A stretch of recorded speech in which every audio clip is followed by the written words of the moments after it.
ಉಪ್ಪಿನಕಾಯಿ ಹಾಕೊಂಡು ನೆಕ್ಕು. ಜನಾರ್ದನ ಎಲ್ಲ ದನವೇ, ನಿನ್ನ ಮಕ್ಕಳಿಗೂ ಒಂದು ನ್ಯಾಯ, ಬೇರೆಯವ್ರ ಮಕ್ಕಳಿಗೊಂದು ನ್ಯಾಯನ? ಇದೇ ಸ್ಥಿತಿ ನನ್ನ ಚಿಕ್ಕಪ್ಪ ನಿನ್ ಹತ್ರ ಬಂದಾಗ ನೀನೇನೋ ಬಗಳ್ದೆ, ಸತ್ತು ಹುಡುಗಿ ಸಂಸ್ಕಾರ ಮಾಡಕ್ ಕಾಸು ಕೊಡ್ತೀನಿ ಅಂತ ಕರುಣೆ ತೋರಿಸಿದ್ರು. ತಪ್ಪ ಎಲ್ಲಾದ್ರೂ ಉಂಟಾ? ಸರಿ, ಕಾಸು ಕೊಡೋಣ ಅಂತ ಹೇಳಿದ್ರೆ ನಿನ್ ಮಗಳಿನ್ನು ಸತ್ತಿಲ್ವೇ? ಹೋಗ್ಲಿ, ಯಾವನ್ನಾದ್ರೂ ನೋಡಿ ಮದುವೆ ಮಾಡ್ಬಿಡು, ಕಾಸು ಕೊಡ್ತೀನಿ, ಕಾಸು. ಬದ್ಮಾಶ್, ಹೆಚ್ಚಿಗೆ ಮಾತಾಡಿದ್ರೆ ನಿನ್ ನಾಲಿಗೆ ಕತ್ತರಿಸ್ಬಿಡ್ತೀನಿ. ಶಟಾಪ್! ನಿನ್ ಹತ್ರ ನಾಲ್ಗೆ ಕತ್ತರಿಸ್ಕೊಂಡು ನರಳ್ತಾ ಬದುಕೋಕೆ ನಾನೇನ್ ಶಿವು ಅಲ್ಲ. ನಿನ್ ನಾಲ್ಗೆ ಸೇರಿ ಉಪ್ಪು ತುಂಬಿಡ್ತೀನಿ. ಅಷ್ಟರಲ್ಲಿ ನಿನ್ನ ಕಥೆ ಮುಗಿಸ್ಬಿಡ್ತೀನಿ ನಾನು. ನನ್ನ ಕತೆ ಮುಗಿಸಿದ್ರೆ ಜೈಲ್ ಕಂಬಿ ಎಣಿಸ್ತೀನಿ. ಈ ವೀರಭದ್ರು ಎಡಗೈಯಿಂದ ಮಾಡಿದ ಕೆಲಸ ಬಲಗೈ ಗೊತ್ತಾಗೋದಿಲ್ಲ ಕಣೋ. ಕೊಲೆನೋ ಆಕ್ಸಿಡೆಂಟ್ ಅಂತ ಕಣ್ ಬಿಡ್ಬೇಕಾಗುತ್ತೆ ಮಗನೇ. ಆಡಿಟ್ಗೆ ಅಂತ ಬಂದ ನನ್ನ ತಂದೆನ ಹೀಗೆ ಅಲ್ವೇನೋ ಕೊಲೆ ಮಾಡಿದ್ದು. ಜನಾರ್ದನ ಬಿಡೋ, ಕೊಡ್ಬೇಡ, ಬಿಡಪ್ಪ, ಬಿಡೋ.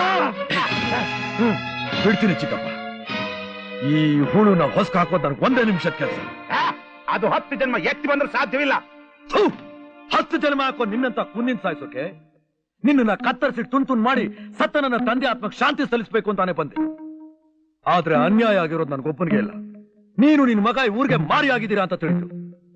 ನಿನ್ನ ಪಾಪದ ಪಟ್ಟಿನ ಓದಿದ ಮೇಲೆ ನಿನ್ನ ಒಂದೇ ಸಲಕ್ಕೆ ಸಾಯಿಸೋದಲ್ಲ ಅರ್ಥ ಇಲ್ಲ ಅಂತ ಅನ್ನಿಸ್ತು.